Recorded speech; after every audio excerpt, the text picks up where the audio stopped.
Hi, this is Dr. Barbara Berkeley. I wanted to talk to you today about something that comes up frequently in my weight loss practice, and that's the subject of willpower. Most of my patients feel that they're overweight because they don't have enough willpower, they're weak in some way.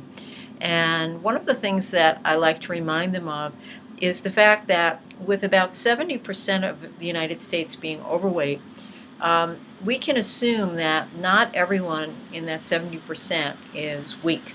In fact, we could probably make the assumption that there's some very powerful force at work if 70% of our population is overweight.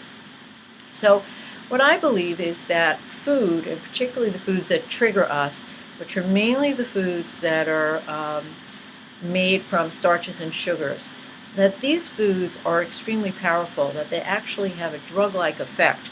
And they probably have a more pronounced effect on some people than on others, but certainly they affect everyone pretty strongly.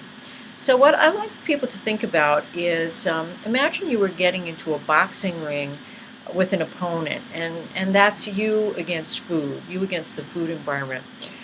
If you got knocked out by that opponent, you might say, well, I just didn't train enough, I'm very weak. And that's what a lot of people do. But the alternative explanation is that your opponent was extremely strong.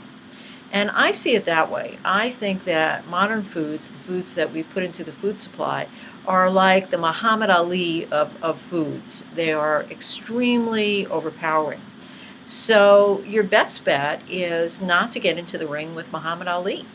And that means avoiding these foods so that they won't overpower you or take over.